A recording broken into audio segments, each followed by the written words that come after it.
오늘 본문 말씀 보겠습니다. 요한복음 3장 17절, 18절 말씀 합독하시겠습니다. 하나님이 그 아들을 세상에 보내신 것은 세상을 심판하려 하심이 아니요 그로 말미암아 세상이 구원을 받게 하려 하심이라. 그를 믿는 자는 심판을 받지 아니하는 것이요 믿지 아니하는 자는 하나님의 독생자의 이름을 믿지 아니하므로 벌써 심판을 받은 것이니라. 네. 지난주에 우리가 요한복음 3장 16절을 봤죠. 하나님이 세상을 이처럼 사랑하사 독생자를 주셨으니 이는 저를 믿는 자마다 멸망치 않고 영생을 얻게 하려 하심이니라. 결국 하나님이 이 땅 가운데 관심을 가지시고 일하시는 모습을 16절에 나타내었습니다. 오늘 말씀은 이런 예수를 향해서 믿는 자와 믿지 않는 자로 나뉘어짐을 말씀을 합니다. 그 전에 17절 말씀을 좀 설명을 드리겠습니다. 하나님이 그 아들을 세상에 보내셨다는데 17절 말씀을 다시 한번 읽어보겠습니다. 하나님이 그 아들을 세상에 보내신 것은 세상을 심판하려 하심이 아니요 그로 말미암아 세상이 구원을 받게 하려 하심이라. 네. 하나님이 그 아들을 세상에 보내셨습니다. 그 아들은 누구일까요? 예수님이십니다. 이 말씀에 의하면은 하나님이 그 아들을 세상에 보내신 목적이 있어요. 예수 그리스도를 십자가에 못 박히게 하신 것은 세상을 무엇하기 위해서이다? 구원하기 위해서입니다. 구원하기 위해서입니다. 즉 하나님은 세상을 심판하기보다는 무엇하기를 원하신다? 구원하시기를 원합니다. 굉장히 우리가 교리적으로 머릿속에 박혀 있어요. 심판과 구원. 심판과 구원. 그런데 막상 우린 좋은 쪽을 늘 취하고 싶잖아요. 내가 심판의 대상이 안 되면 좋잖아요. 근데 사실은 내가 심판의 대상일 수도 있는 거잖아요. 그럼 도대체 하나님은 세상을 심판하시기 보다는 구원을 원하는데 도대체 이 세상은 왜 도대체 심판의 대상인가? 이 세상이 어떻게 되었길래 그러는가? 조금씩 보겠습니다. 짧게. 여러 번 반복했기 때문에 아실 거예요. 먼저 로마서 5장 12절을 한번 읽어보겠습니다. 한 사람으로 말미암아 죄가 세상에 들어오고 죄로 말미암아 사망이 들어왔나니 이와 같이 모든 사람이 죄를 지었으므로 사망이 모든 사람에게 이르렀느니라. 한 사람이 누구이죠? 아담입니다. 이게 예수님 그럼 큰일 납니다. 예수님 아니라 집중을 해주세요. 네. 예수님 때문에 죄가 세상 들어온 거 아닙니다. 아담으로 말미암아 죄가 세상에 들어왔는데 그분이 죄를 지은 것 때문에 이와 같이 모든 사람이 죄를 지었대요. 사실 동의하기가 어려워요. 그 태초에 만들어진 그 할아버지가 죄 지은 게 나랑 뭔 상관이냐 이거죠. 근데 무엇이 들어왔다고 얘기합니까? 세상에 들어왔다 그러고 어떤 죄가 들어왔을까요? 아시나요? 아담이 죄 지을 때 모습을 볼게요. 창세기 3장 5절 6절 말씀 읽어보겠습니다. 너희가 그것을 먹는 날에는 너희 눈이 밝아져 하나님과 같이 되어 선악을 알 줄 하나님이 아심이니라. 여자가 그 나무를 본즉 먹음직도 하고 보암직도 하고 지혜롭게 할 만큼 탐스럽기도 한 나무인지라. 여자가 그 열매를 따먹고 자기와 함께 있는 남편에게도 주매 그도 먹은지라. 하나님 말씀하시기를 이 선악과를 먹으면 반드시 어떻게 되리라? 죽으리라 했어요. 그런데 여기에 따먹었어요. 하나님의 말씀에서 어긋나게 되어지는 걸 뭐라고 말씀드렸죠? 죄가 되어져요. 이 순간이 죄가 되어져요. 그럼 죄를 짓기 이전에 5절, 6절 요 사이에 들어온 것이 이게 죄가 되어져요. 5절은 사탄이 얘기한 겁니다. 하와에게. 선악과 먹어. 그럼 뭐같이 되어져요? 하나님과 같이 돼요. 근데 쓱 봤더니 먹음직, 보암직, 지혜롭게 할 만큼 탐스러워요. 자, 요게 죄의 정체가 되어져요. 자, 이 땅에 들어온 죄의 특징을 볼게요. 하나님과 같이 되어가 뭘까요? 하나님과 같은 자리예요. 하나님과 같은 자리에. 인간은 피조물이에요. 하나님 만드셨잖아요. 흙으로. 생기를 불어넣어서 생명이 되게 했고. 그러면 하나님의 피조물이라면은 하나님의 섭리 안에 다스림을 받아야 되는 존재인데 하나님과 같이 될 수 있다는 의미는 내 인생 내가 주도권을 취하고 살 수 있겠구나. 이해되세요? 이게 교만입니다. 우리 속에 들어온 죄의 특징이 하나가 간섭을 싫어해요. 자녀들도 부모가 이거 해라 저거 해라 좋아해 안 좋아해? 안 좋아해요. 여러분들 제가 돌아다니면서 기도 좀 하세요. 좋아해 안 좋아해? 제가 그 소리 잘 안 해요. 그래서 교회 초기는 했어요. 굉장히 싫어하더라고요. 왜 그럴까요? 인간이 가지고 있는 죄의 특징이에요. 아담과 하와가 따먹지 않았으면 요게 들어올까요? 안 들어올까요? 안 들어왔어요. 자, 그러면 교만이 들어와서 주도권을 가졌다는 의미는 주도권의 가장 중요한 특징이 뭘까요? 내 생각에 의해서 내가 결정을 내리는 거예요. 그래서 항상 인간은 독립적이에요. 근데 피조물 된 인간에게 요구하는 것은 내가 너를 인도할 거, 내가 너를 사는 방법을 알려줄게. 피조물은 항상 창조주에 의해서 그분 앞에 인도를 받으며 섭리의 대상으로 살게 돼 있어요. 죄가 들어왔는데 이제 그게 싫어요. 나한테 뭐라 하지 마세요. 그런 인도 싫어요. 내가 알아서 할게요. 죄가 세상에 들어온 하나요? 또 하나는 뭐냐면요. 여자가 봤잖아요. 먹음직해요. 보암직해요. 탐스러워요. 하나님 눈에 이게 보일까요? 이렇게? 선악과는 만지면 안 될 나무예요. 이건 이기적인 욕망이에요. 먹고 싶어요. 가지고 싶어요. 누리고 싶어요. 탐스러워요. 결국 인간은 자기 욕망을 채우기 위해서 어떻게 했습니까? 따먹어버렸어요. 따먹어버렸어요. 나 먹고 말 테야. 나는 이 즐거움을 누리고 말 테야. 하나님이 먹지 말라 그래도 나는 일단 가지고 볼 거야. 이해되세요? 그럼 결국 이 두 가지 보세요. 교만이라는 것과 이기적인 욕망이 결국 만들어내는 게 뭘까요? 어디에서 벗어나게 만들어요? 말씀에서 벗어나게 만들어요. 말씀에서. 죄가 들어온 인간의 특징이에요. 그래서 여러분 다 잘 보세요. 모든 인간 속에 자기가 가지고 있는 생각과 옳은 대로 살고 싶은 주도권을 가지는 그런 독립적으로 살고 싶은 교만함이 있어요, 없어요? 다 있어요. 내가 갖고 싶고, 내가 누리고 싶고, 내가 재미있는 거 하고 싶은 마음 있어요, 없어요? 다 있어요. 여러분 이걸 잘 볼 수 있는 것은요, 아이는요, 벌써 자기가 얘기하기 시작할 때부터 엄마가 얘기하면은 알았어, 내가 할게 그래요. 이 인간 속에 들어온 죄가 가장 고조되어져 그것을 드러나게 되어진 시기가 언제인지 아세요? 그게 사춘기예요. 그 사춘기가 되면은 이제 엄마나 아버지만큼 나 이 정도 컸다 이거예요. 부모님 눈엔 너 아직 어려서 이것도 하고 저것도 해야 된다는데 그 소리가 듣기 싫어요. 그래서 독립적이고 싶어요. 너 뭐하니? 문 닫아 엄마. 공부해야지. 하려고 그러는데 하기 싫어졌어. 내가 하겠다 이거예요. 청소 좀 해. 이번 주말에 내가 할 거야. 제발 그렇게 좀 하지 마. 뭐예요? 간섭을 싫어해요. 그러면서도 아버지를 ATM기로 알죠. 엄마를 자기 주머니로 알잖아요. 그러면서도 뭐는 있어요? 이기적으로 치우기 위해서 어느 날 웃으면서 오죠. 아빠 이번엔 친구랑 뭐 먹으러 갔는데 3만 원만. 그리고 또 엄마한테 아빠한테 안 받은 것처럼 또 얘기하죠. 엄마. 그럼 합쳐가지고 6만 원 들고 나가서 또 쓰죠.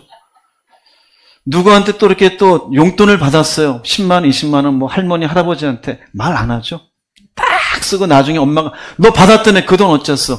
다 먹음직하고 보암직하고 탐스러운 거 다 썼죠.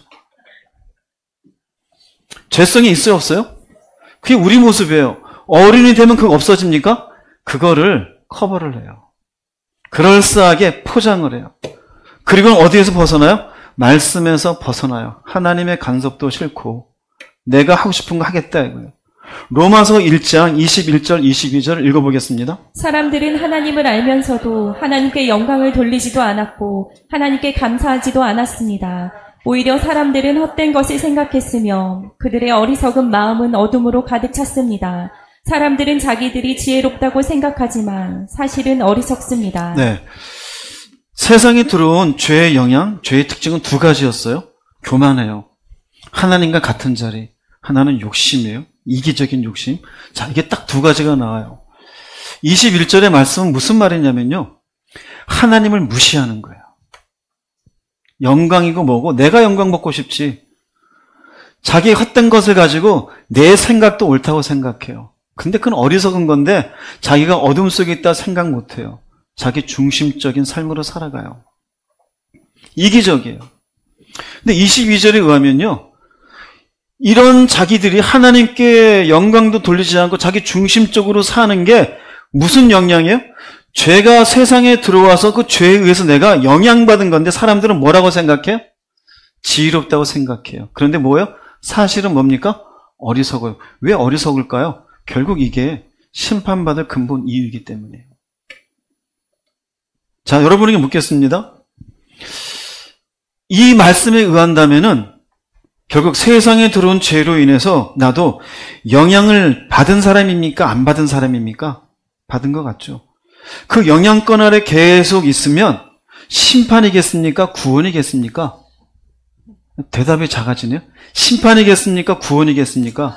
심판이에요. 심판이에요. 근데 자기는 지혜롭다고 그냥 살아가요. 이런 어리석은 사람을 바라보면서 하나님이 불쌍히 여기셔서 자신의 독생자를 세상에 보내주신 것이에요. 그래서 이 땅에 오신 예수께서 어떤 일을 행하셨는지를 그 다음 이제 말씀하고 있어요. 짧게 말씀드릴게요. 요한복음 3장 17절 말씀 다시 읽어보겠습니다. 하나님이 그 아들을 세상에 보내신 것은 세상을 심판하려 하심이 아니요 그로 말미암아 세상이 구원을 받게 하려 하심이라. 네, 요 그로 말미암아 3장 17절이잖아. 16절 지난주에 말씀드렸어요. 예수께서 이 땅에 오셔서 우리를 멸망받지 않고 구원케 하기 위해서. 그럼 그로 말미암아 나갈 때 예수님이죠. 예수님이 무엇을 통하여일까요? 무엇을? 십자가예요. 십자가에서 피 흘리신 은혜로 말미암아, 즉 이 말은 구원의 주체는 내가 아니에요. 구원의 주체는 누구예요? 예수님이셔요. 내가 나를 구원할 수 있는 게 아니에요. 예수께서 피 흘리심으로 마침내 내가 구원받을 수 있도록 길이 열려진 것이에요. 아니 도대체 저 피 흘림이 뭐가 그렇게 중요한가? 이미 예수님 오시기 전 구약의 성경 말씀에 인간이 죄를 지으면 무엇으로 그 죄를 사하게 만들었죠? 제사를 통해서요. 제사를. 태초의 인간이었던 아담과 하와가 죄를 짓고 나서 나뭇잎으로 몸을 가렸어요. 그랬더니 하나님이 그 나뭇잎을 버리고 무엇으로 옷을 입혀 주었었죠? 가죽옷이요. 가죽옷을 입으려면 짐승에게서 가죽을 벗기려면 어떻게 했을까요? 그 짐승은 죽었겠죠. 이미 인간 태초의 인간의 죄를 가리기 위해서 하나님은 피로 가리셨어요. 그래서 히브리서 9장 22절 읽어보겠습니다. 율법에 의하면 거의 모든 것이 다 피로써 깨끗하게 되며 피 흘림이 없으면 죄의 용서도 없습니다. 히브리서 9장 26절 읽겠습니다. 자기를 단번에 제물로 드려 죄를 없이 하시려고 세상 끝에 나타나셨느니라. 아주 간단합니다. 우리가 죄 가운데 심판받을 수밖에 없어요. 피 흘림이 없으면 죄 용서가 없어요. 근데 인간의 피는 전부 죄의 영향 가운데 있으니 인간을 위해 인간이 피 흘려줄 수 있어요? 없어요? 그럼 불가능한 거예요. 내가 흘려봐야 그건 아무 의미가 없어요. 그래서 예수께서는 동정녀 마리아의 몸을 통해서 이 땅에 죄 없이 영향받지 않고 태어나신 것이에요. 그리고는 그분은 어떻게 했어요? 스스로가 단번에 제물로 드려서 죄를 없게 하시려고 이 땅에 오신 것이에요. 이게 그로 말미암아예요. 예수 그리스도의 십자가의 은혜로 말미암아. 자, 그러면 그로 말미암아 세상에 무엇을 받게 하려 하심이라? 구원이죠. 그럼 그 세상은 세 번째로 볼게요. 세상이란 하나님을 무시하는 교만이 있었잖아요. 그죠? 이기적인 욕망의 노예로 살고 있었잖아요. 이 모든 사람이 구원의 뭐가 되어질까요? 대상이 되어지는 거예요. 구원의 대상. 앞으로 여러분들 성경을 볼 때는 세상을 사람이라고 생각해도 됩니다. 하나님이 세상을 이처럼 사랑하사 이 땅에 있는 인간을 사랑하신 거고 구체적으로는 나를 사랑하신 것이에요. 죄의 영향으로 우리 속에는 하나님을 무시하는 교만함이 있어요. 간섭하지 마세요.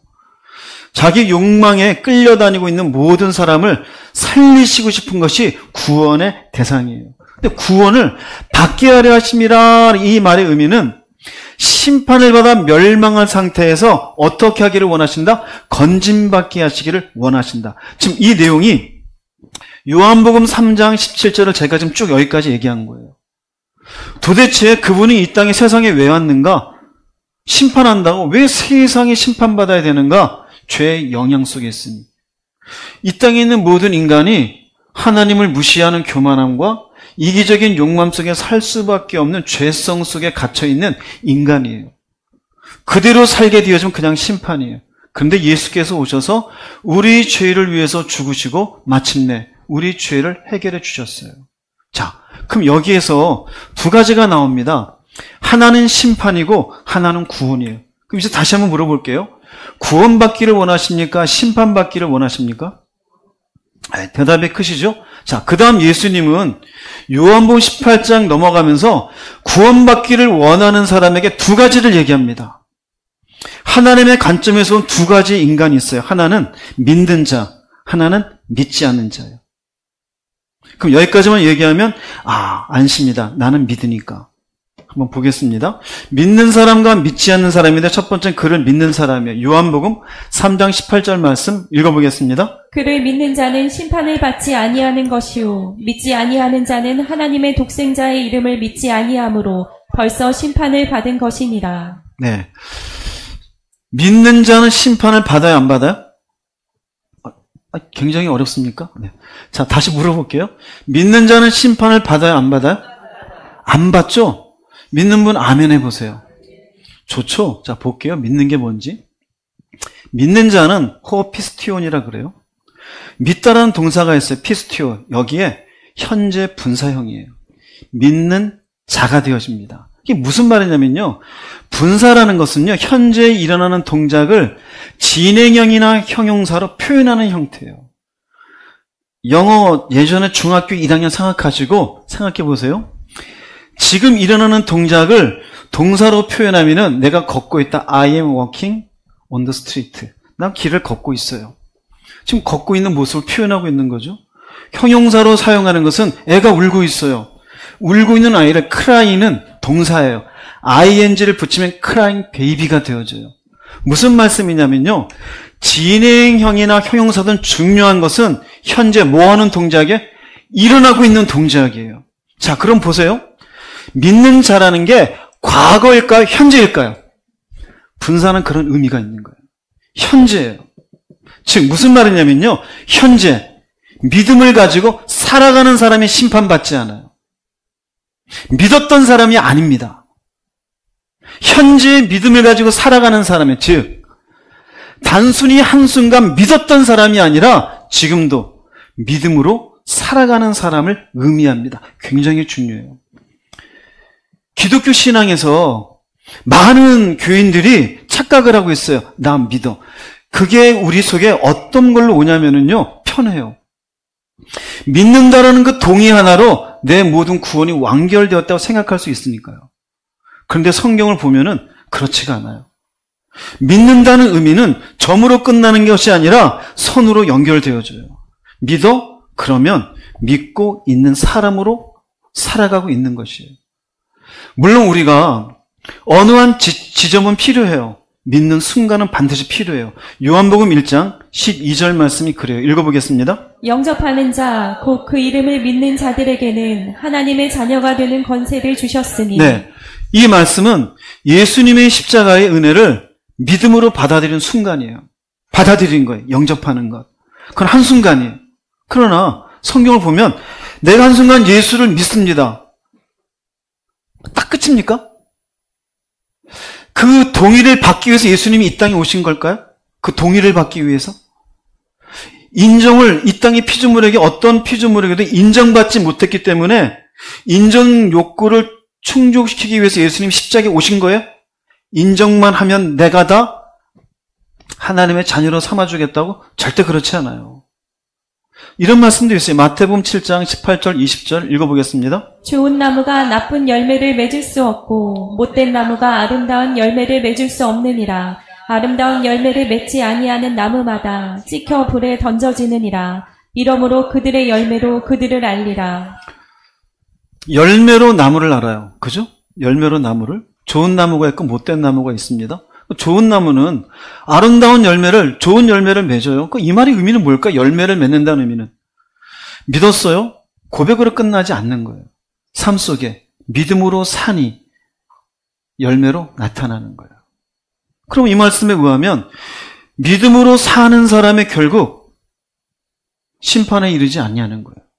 근데 믿음으로 살지 않고 고백만 있었어요? 어떻게 될까요? 어떻게 될까요? 끝이에요.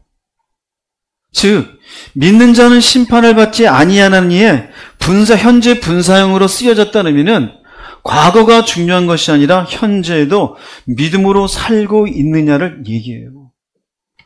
심판을 얘기하는 부분을 볼게요. 로마서 14장 10절 말씀 읽어보겠습니다. 내가 어찌하여 내 형제를 비판하느냐 어찌하여 내 형제를 업신여기느냐 우리가 다 하나님의 심판대 앞에 서리라. 비판하느냐 업신여기냐는 이것도 현재 분사예요. 지금 비판하고 있어요. 저 인간이 말이야 업신여기고 있어요. 배운 것도 별로 없는 게.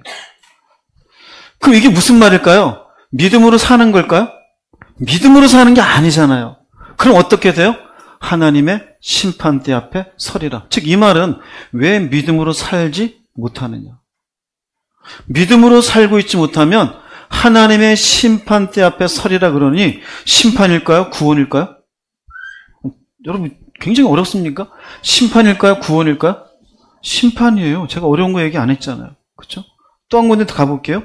고린도후서 5장 10절 말씀 읽어보겠습니다. 우리는 모두 그리스도의 심판대 앞에 나타나서 심판을 받아야 합니다. 각 사람은 육체에 머물러 있는 동안 자기가 행한 일에 따라 선한 일을 한 사람은 상을 받고 악한 일을 한 사람은 벌을 받게 될 것입니다. 우리 모두 그리스도의 심판대 앞에 있대요. 육체에 머물러 있는 동안 자기가 행한 일에 따라 한 시점만 얘기합니까? 성경은 믿었던 그 시점만 보고 구원해 주겠다는 얘기는 없어요. 여기 말씀 보세요. 심판대인데 선한 일을 한 사람과 악한 일을 한 사람이 차이가 있어요? 없어요? 있어요? 없어요? 있잖아요. 그럼 선한 일을 한 사람의 의미는 뭘까요? 믿음으로 살았다는 거예요. 그 선한 일을 믿음으로 산 사람의 상은 무엇일까요? 영생이잖아요. 악한 일을 한 사람은 뭘까요? 믿음으로 살지 않았어요. 결국 어떤 벌을 받게 될까요? 심판에서 영원한 형벌을 받죠. 그러면 조금 전에 제가 세상에 들어온 죄의 영향을 보세요. 믿음으로 살지 않은 사람은 뭘까요? 자기의 교만함으로 하나님을 무시하고 자기적인 이기적인 욕망으로 육체의 정욕, 안목의 정욕, 이생의 자랑거리들을 붙잡고 살아가는 사람들. 믿음으로 산 사람들은 그런 것들을 거절하고 하나님 앞에 순종하며 살아간 사람들. 명확하죠? 그죠? 주님이 하신 말씀과 조금도 다름이 없어요. 둘 중에 하나예요. 믿는 사람, 믿지 않는 사람. 자, 그러면 믿지 않는 사람에 대해서 주님이 하신 말씀을 좀 보겠습니다. 그를 믿지 않는 사람, 요한복음 3장 18절 말씀 다시 한번 읽어보겠습니다. 그를 믿는 자는 심판을 받지 아니하는 것이요 믿지 아니하는 자는 하나님의 독생자의 이름을 믿지 아니하므로 벌써 심판을 받는 것이니라. 앞에는 말씀드렸습니다. 그를 믿는 자는 심판을 받지 않는 것이요 지금도 믿음으로 살고 있는 사람입니다. 그런데 믿지 않는 자는 두 가지로 표현되어 있어요. 믿지 아니하는 자는 하나님의 독생자의 이름을 믿지 아니함으로라고 되어 있어요. 이 말씀을 조금 풀어드릴게요. 믿지 아니하는 자는 호메 피스티온입니다. 이거 똑같은 말이에요. 믿는 자인데 믿는 자의 현재 분사예요. 지금 믿음으로 근데 매가 부정어예요. 영어의 not과 같은 말이에요. 지금 믿음으로 살고 있지 않는 사람이에요. 근데 한마디 더 하죠. 뭐라고 말하냐면요. 믿지 아니함으로 호팀의 메페 피스투켄이라 그래요. 이 말은 제가 어렵게 해서 죄송합니다. 믿다라는 동사 현재 완료예요. 현재 완료. 요 뒤에 캔이 붙으면 완료가 되어죠. 완료가 됐다는 것은 과거 시점에서 지금까지 행동이 딱 완료가 된 것을 의미해요. 무슨 말이냐면요. 여기 부연했잖아요. 지금 믿음으로 살고 있지 않는 사람은 지금까지 믿지 않았다는 얘기예요. 여기 호티라는 말은요. 왜냐하면 뭐뭐이므로 뭐뭐 때문에입니다. 지금까지 믿지 않았으므로 믿은 적이 있다 없다? 없다라는 거예요. 굉장히 무섭습니다. 난 믿었는데요. 그렇죠. 믿었을 수 있어요. 고백했어요? 고백했을 수 있어요. 근데 이 말씀에 의하면 믿지 아니하는 자에 대한 부연 설명이에요. 믿지 아니하는 자는 믿음으로 산 적이 없어요. 이 사람은 믿은 적이 없대요. 즉, 이 말은요, 예수님에 대한 순간적 고백은 있을 수 있어요. 그런데 계속해서 믿음으로 살지 않는다면 성경에는 애초에 믿지 않은 자로 간주합니다. 주님의 말씀입니다. 이건 주님의 말씀입니다. 그를 믿는 자는, 믿고 있는 자는 심판을 안 받아요. 근데 믿지 않아요. 지금 믿음으로 살지 않는 자는 한마디 더 붙였어요. 주님이. 지금까지 믿은 적이 없는 그 사람은 심판을 받은 것이다. 중간은 회색지대가, 중간에 애매한 회색지대가 있어요, 없어요? 없어요. 회색지대도 결국은 믿음이 있는 거다, 없는 거다? 없는 거다요. 억울하죠? 그렇죠? 난 믿는데 내가 좀 거짓말하고 살았다고 해서, 내가 좀 싸웠다고 해서, 믿음으로 안 살았다고 해서, 열매가 없다고 해서, 아니 나도 심판이라고? 주님의 말씀이에요. 근데 내가 믿었는데 어떻게 믿지 않은 사람으로 이렇게 될 수가 있을까? 성경은 그런 사람들을 보여줘요. 요한복음 2장 23절 말씀 읽어보겠습니다. 6월절에 예수께서 예루살렘에 계시니 많은 사람이 그의 행하시는 표적을 보고 그의 이름을 믿었으나. 우리 이 말씀 나눴었잖아요. 그죠? 예수님이 공생애를 시작하시면서 예루살렘에 딱 나오시니 그 표적을 보고 사람들이 믿었어요? 안 믿었어요? 믿었어요. 믿었어요? 자, 공생애 초기입니다. 나중에 예수께서 공생애를 마치시고 십자가 지시기에 갔을 때 믿었던 이 사람들이 십자가 치면 안 됩니다라고 반대했습니까? 아니면 저 예수를 십자가에 못 박으라고 소리를 질렀습니까? 못 박으라 그랬어요. 자, 못 박으라고 소리 질렀던 그 사람들은 과거엔 믿었어요? 안 믿었어요? 나중에는 예수님 못 박으라 했어요? 안 했어요? 그럼 이 사람들은 믿음 있다고 주님이 인정해 주실까요? 아니죠. 믿음으로 안 살았잖아요. 이에 대해서 무슨 말인지? 우리는 참 자기한테 합리화시키는 게 익숙하잖아요. 나는 믿었었는데 지금 믿음으로 못 산다고 해서 일종의 자아 비판은 잘해요. 아유, 그렇지 않더라도 하나님은 나를 사랑하시니까. 근데 우리가 요한복음 지금 3장 18절의 말씀에 의하면은 그거를 봐주는 말씀은 없어요. 잘 들으세요. 명확하게 둘 중에 하나로 선택하라는 얘기예요. 또 한 군데 볼게요. 요한복음 6장 60절, 66절 읽어보겠습니다. 여러 제자들이 이것은 정말 어려운 말씀이다. 누가 알아들을 수 있겠는가 하며 수군거렸다. 이 말씀을 듣고 많은 제자들이 예수님을 떠나고 다시는 그와 함께 다니지 않았다. 예수님이 요한복음 6장에서 떡에 대해서 얘기해요. 내 몸이 떡이니라. 살아있는 떡이다. 그게 뭔 말인가 얘기해요. 이건 정말 어려운 말씀이다. 근데 이 사람들의 지금 뭐라고 표현되어 있습니까? 제자들이에요. 제자가 되려면 믿는 사람일까요? 믿지 않는 사람일까요? 믿죠? 근데 보세요. 주님의 말씀을 듣고 많은 제자들이 예수님을 떠나고 다시는 그와 함께 다니지 않았대요. 다시는. 자, 이 사람들이 예수님을 한번 인정해 줬다고 해서 주님께서 너도 한때 나를 인정해 줬었지? 너도 구원받아라. 그러실까요? 그럴 것 같아요? 안 그럴 것 같아요? 근데 왜 나한테는 해당이 안 된다 생각해요? 즉, 믿었으면 주님의 어려운 말씀이라도 믿고 갔어야 되는 거 아니에요? 근데 우리는 하나님의 말씀을 붙잡고 나한테 어려운 말씀은 이건 힘들어, 내지는 부담돼. 어떻게 말씀대로 살아요? 이 사람 믿음으로 사는 사람일까요? 아니겠죠. 한때 내가 예수님을 인정했다고 해서 그럼 주님이 너가 한때는 나를 인정하고 고백했으니 너도 구원받고 심판받지 말아라 그럴까요? 그럼 이 사람들 억울하죠. 무슨 의미인지 아세요? 자기한테는 아주 좋게 포장해요. 믿음으로 살지도 않으면서 그 입술로 누군가를 함부로 비판하고 업신여기면서도 주님 앞에 한 번도 예배를 온전히 드리지도 못하고 기도를 제대로 드리지도 않고 내 마음대로 교만하게 살고 있으면서도 나도 예수 믿어. 그래요?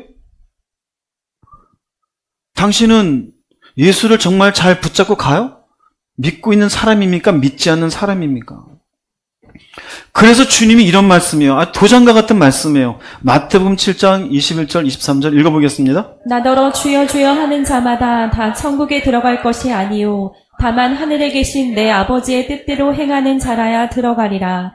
그때 내가 그들에게 밝히 말하되 내가 너희를 도무지 알지 못하니 불법을 행하는 자들아 내게서 떠나가라 하리라. 주여 주여 하는 이 사람은 믿음이 있을까요? 없을까요?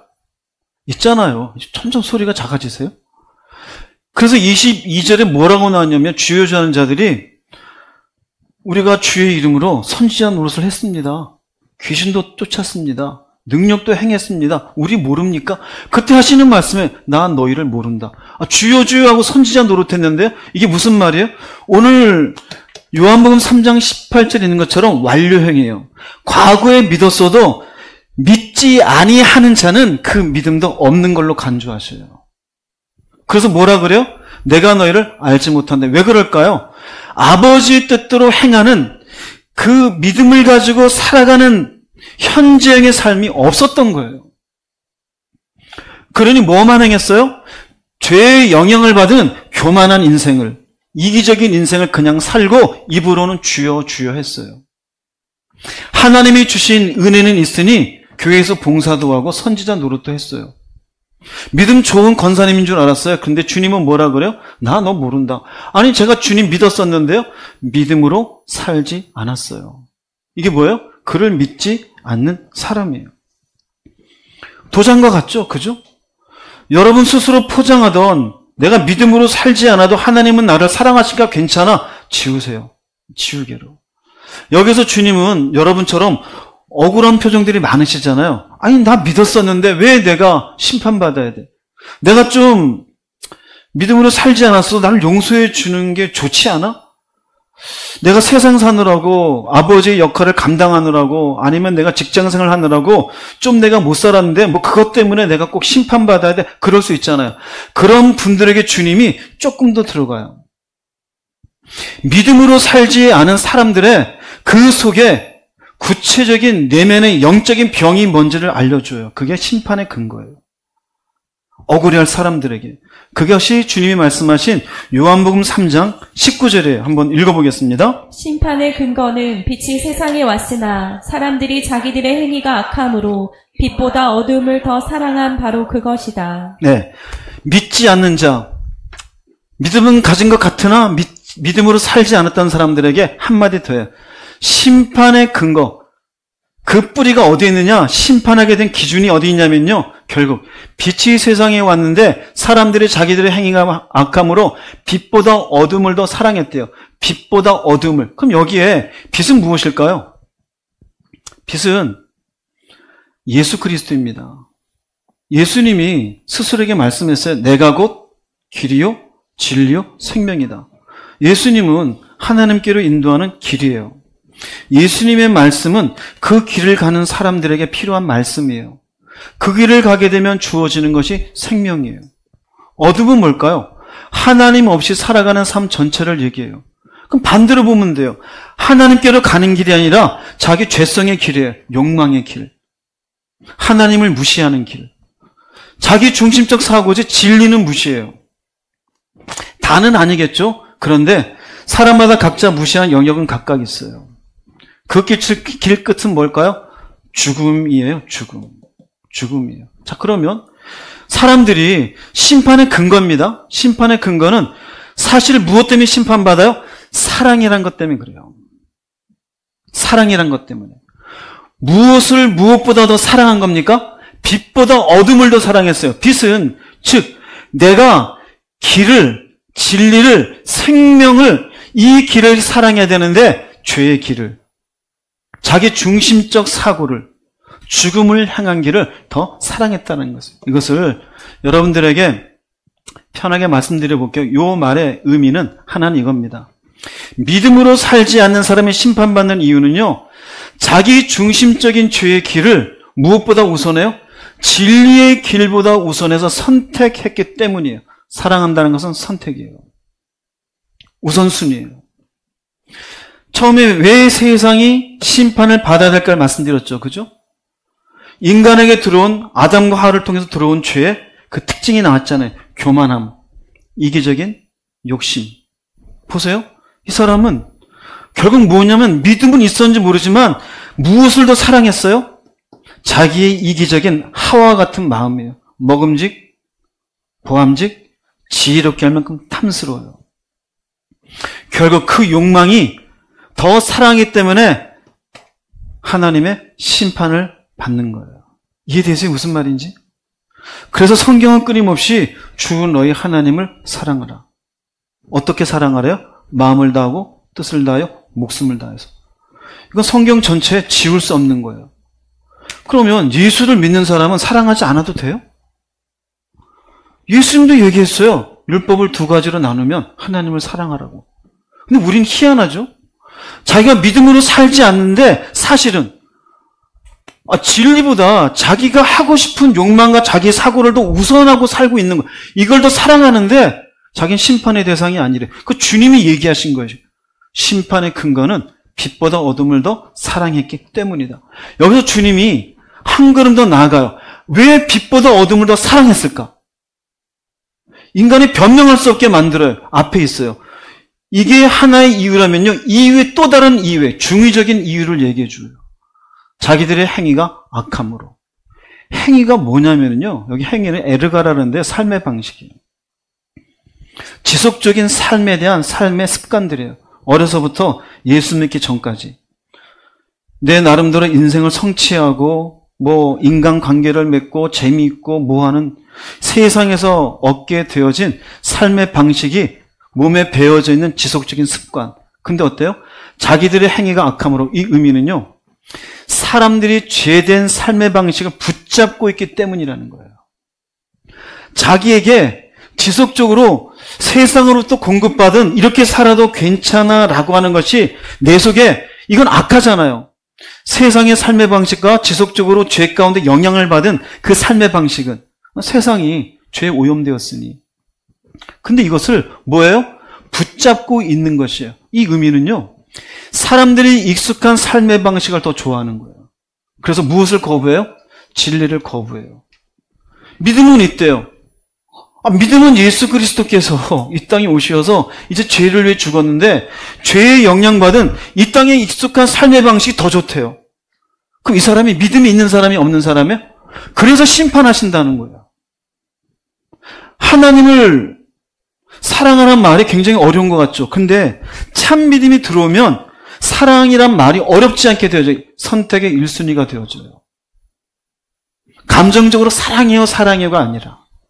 그래서 성경에서는 주님이 하신 말씀이 하나님보다 부모를 더 사랑하고 자식을 더 사랑하고 형제를 더 사랑하면 하나님 나라에 합당하지 않다? 합당하지 않다 그래요. 왜 그럴까요? 사실은 자기의 죄된 삶의 방식을 더 좋아하고 있기 때문에. 예수를 믿으면서 이렇게 살게 되어지면은 빛보다 어둠을 더 사랑한 그것 때문에 어떻게 되어져요? 심판을 받게 되어져요. 여러분들은 어디에 있습니까? 적당한 회색지대에 있지 않아요? 그렇게 30년, 50년을 살아가고 있습니까? 그 길 끝은 하나님 말씀하실 겁니다. 그 근거를 내가 너한테 얘기해 줬는데 너는 죄된 삶의 방식을 더 좋아하지 않았냐? 진리보다도. 믿음이 있었다고 믿음으로 살지 않았던 너의 인생은 내가 너를 도대체 알지 못하노라. 그리고 이런 사람들 19절이잖아요. 이 믿음으로 살지 못하는 심판받을 사람들에 대해서 한마디 더 하십니다. 3장 20절 말씀 읽어보겠습니다. 악을 행하는 자마다 빛을 미워하여 빛으로 오지 아니하나니 이는 그 행위가 드러날까 함이요. 즉 악을 행하는 자마다 이 땅의 삶의 방식을 진리보다 더 좋아해요. 근데 이 사람들은 어떻게 합니까? 진리를 좋아해 안 좋아해? 안 좋아해요. 미워해요. 즉 악을 행하는 자는 첫 번째는요. 빛을 거부해요. 왜 거부할까요? 빛은 삶이 악하다고 드러내기 때문에요. 말씀을 싫어해요. 말씀 얘기해요. 육체의 정욕, 안목의 정욕, 이 세상의 자랑 하지 마. 싫어요. 세상을 사랑하지 마. 있어야 될 것 같은데. 물질을 사랑하지 마. 돈 있어야 살지. 자식을 사랑하지 마. 내 새끼인데 어떻게 안 사랑해? 그런 말씀 있으면 어떻게 해요? 싫어요. 왜 그럴까요? 악하다고 드러내기 때문에. 즉 사람들은 자신에게 익숙한 삶의 방식이 잘못됐다고 폭로하는 빛, 진리를 거부해요. 오늘 이 시간도 있을 거예요. 난 믿음이 있는데 왜 내 믿음이 다 없는 거라고? 되게 싫죠. 적당히 살면 좋은데 성경은 적당히가 없어요. 명확하게 나누어요. 그래서 여러분들 보세요. 믿음 생활 잘하는 사람들 가운데 보면은요, 열심히 자신의 익숙했던 삶의 방식을 바꾸어 가요. 바꾼다는 게 열매를 맺어가요. 점점점 믿음으로 살지 아니하면요, 다시 자기에게 익숙했던 삶의 방식을 취해요. 그게 재밌으니까. 우리에게 익숙한 죄성을 채우는 욕망이 채워지니까. 아담과 하와가 선악과를 따먹는 것처럼 결국 그게 자기한테 만족을 주는 것이니 하나님 간섭하지 마세요. 그런 얘기 듣기 싫습니다. 그럼 거부해요. 자, 그러면 지금 20절이잖아요. 지금 요한복음 3장 18절 20절까지 믿음이 있는 자는, 믿음으로 사는 자는 심판받지 않고 믿음이 없는 자는 심판받는다 그랬어요. 지금 이 내용을 여러분들이 잘 이해하라고 내용 정리를 해드리겠습니다. 친절한 이응직 목사가. 네. 하나는요, 현재입니다. 현재. 믿음으로 살아가는 사람은 심판을 받지 않아요. 두 번째, 현재 믿음으로 살아가지 않는 사람은 뭘 받아요? 심판받아요. 중간에 뭐 있어요? 없어요? 없어요. 세 번째, 주님이 하신 말씀입니다. 믿음으로 살아가지 않는 이유가 뭘까요? 죄의 삶을 더 좋아하기 때문이에요. 이게 심판이에요. 우리는 사실은 이건데 여러 가지 변명을 얘기해요. 먹고 살아야 되니까. 집값을 내야 되니까. 대출비를 갚아야 되니까. 저 사람이 나를 힘들게 했으니까. 우리도 어느 정도 즐기고 살아야죠.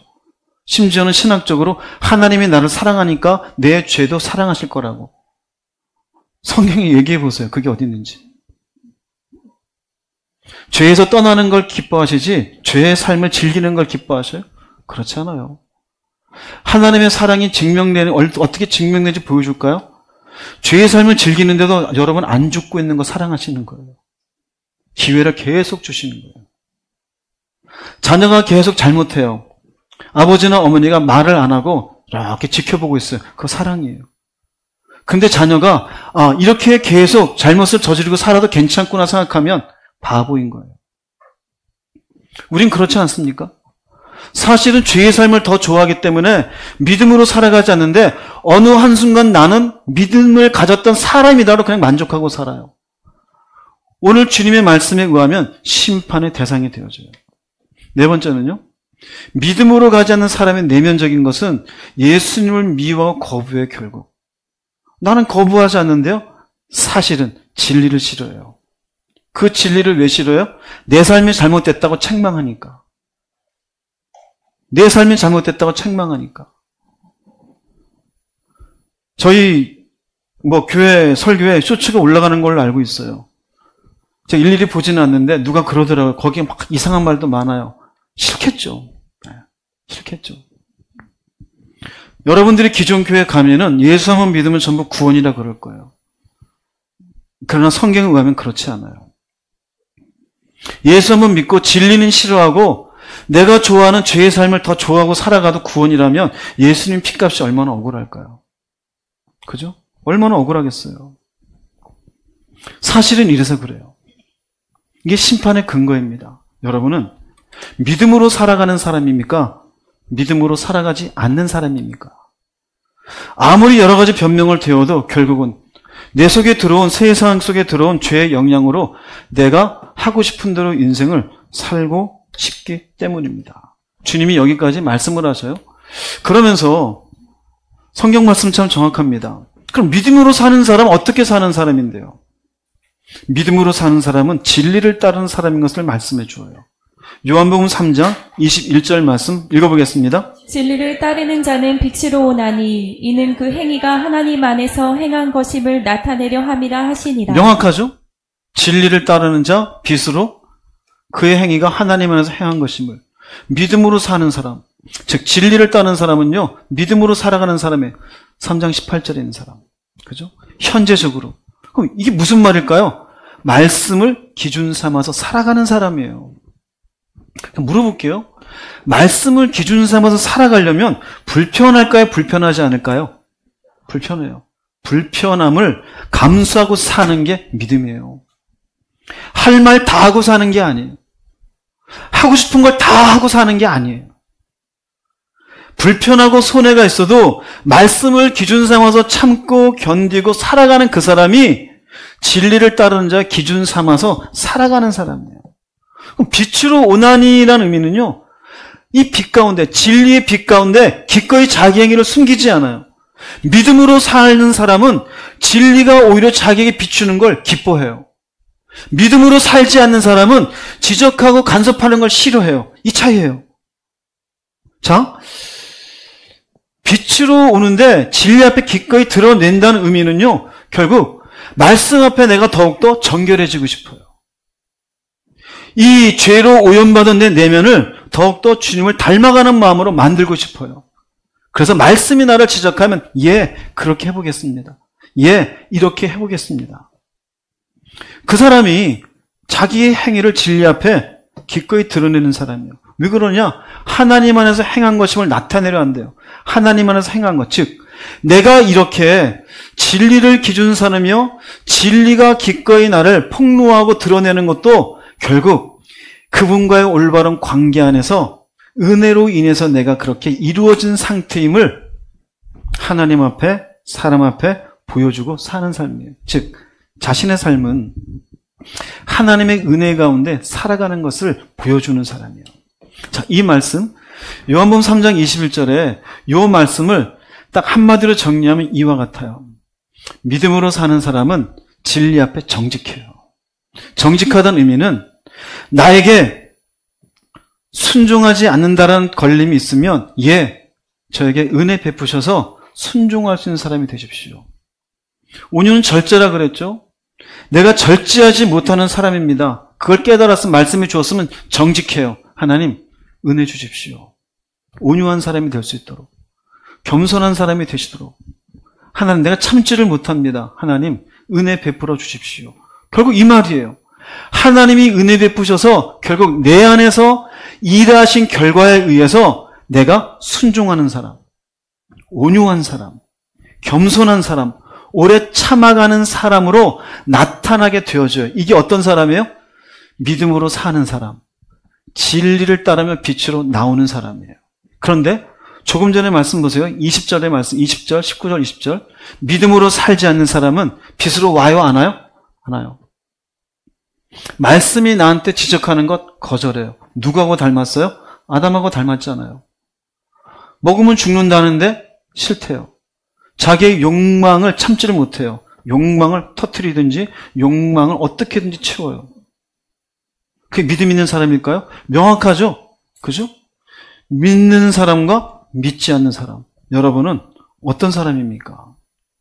예수께서 지금 니고데모하고 요한복음 3장에서 거듭남을 얘기합니다.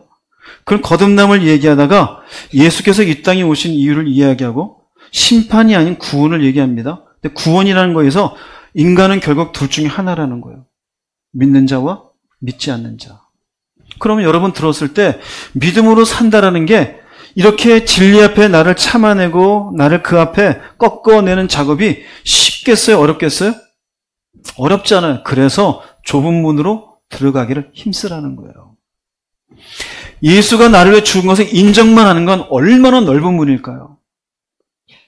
인정하는 건 누군지 내가 손해볼 것도 없고 감정적으로 아파할 것도 없어요. 싫으면 싫은 대로, 좋으면 좋은 대로, 갖고 싶으면 갖고 싶은 대로. 교회 그냥 왔다 갔다 출석만 하면 그냥 구원이 다 이루어진 것 같아요. 근데 주님 말씀이 그래요? 그렇지가 않아요. 자기는 뭔가 믿음으로 결정한 것도 없잖아요. 내 속에 들어온 죄의 영향에 대해서 한 번이라도 절제를 해보고 순종을 해보고 참아보기를 했습니까? 없잖아요. 그냥 싫으면 싫고 먹고 싶으면 먹고 먹기 싫으면 안 먹고 내 마음대로잖아요. 그리고 믿음이 있대요. 어떻게 그게 믿음이 있는 사람이에요? 믿음이 없는 거죠. 주님이 얘기하신 거예요. 믿음으로 사는 사람은 진리를 따르는 사람.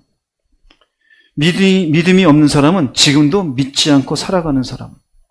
여러분은 어느 편에 속하는 사람입니까? 스스로 나는 믿음이 있다고 말하지 마시고 믿음으로 살아가려고 애쓰는 자 되시기 바랍니다. 결론을 내리겠습니다. 요한복음 3장 17, 18절 다시 한번 읽어보겠습니다. 하나님이 그 아들을 세상에 보내신 것은 세상을 심판하려 하심이 아니요 그로 말미암아 세상이 구원을 받게 하려 하심이라. 그를 믿는 자는 심판을 받지 아니한 것이요 믿지 아니하는 자는 하나님의 독생자의 이름을 믿지 아니하므로 벌써 심판을 받은 것이니라. 주님께서 하신 말씀은 심판이 아니라 구원을 얘기하잖아요. 근데 여기 보면은 심판을 얘기하잖아요. 그죠? 심판이 나오잖아요. 그럼 여기에서 강조되는 점은 너희들이 예수가 누구인 줄 알고 처음 하나님이 인간을 만들었을 때의 모습으로 이제는 죄의 영향 아래 있지 아니하고 믿음으로 살아가는 자가 되어져서 심판받지 말라라는 얘기예요. 그냥 막연하게 추상적으로 예수께서 내 죄를 위해서 죽은 줄로 믿습니다 라고 하고 믿음으로는 안 살아요.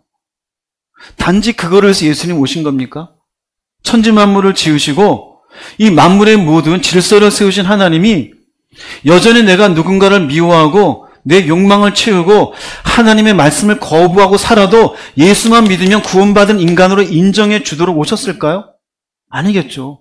회복해야 되지 않겠을까요?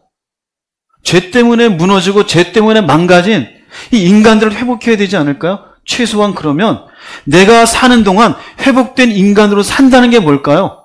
예수를 믿었으니 믿는 자, 믿음으로 지금 살아가는 자가 되어지는 거예요. 여러분이 그렇게 되시기 바랍니다. 그러려면 절제해야 돼요. 주의 말씀에 나를 꺾을 줄 알아야 돼요. 하고 싶은 건 많죠. 육체의 정욕 재밌죠. 안목의 정욕 가져보세요. 얼마나 좋아요. 이생의 자랑, 나 박사학위가 몇 개고 어느 대학을 나왔고 사람들이 와 좋죠. 우리의 재능을 인정받고. 그러나 더 중요한 게 있습니다. 심판과 구원의 차이는 이 땅에서의 인정과는 비교가 되지 않습니다. 예수를 믿습니까? 그 실체를 뚜렷이 알기를 바랍니다. 왜 믿음을 주셨는가? 왜 거듭나게 하셨는가? 처음의 인간의 모습으로 회복시킨 그 모습의 인간 상태로 살아가기를 그분은 원하십니다. 철없는 사춘기의 아이들의 떼쓰는 모습을 보며 안타까워하는 부모님 모습처럼 믿음이 있노라면 내 멋대로 살고 있는 자녀를 바라보는 하나님의 마음을 생각해 보시기 바랍니다. 그 십자가가 얼마나 귀한 우리의 죄를 위한 흘리심인데 나는 어떤 삶을 살고 있는가? 성경은 한순간 추상적이고 개념적인 믿냐 안 믿냐를 따지지 않습니다. 믿고 살아가고 있느냐? 믿지 않고 있느냐? 여러분은 믿고 살아가는 인생 되기를 주의 이름으로 축복합니다. 기도하시겠습니다.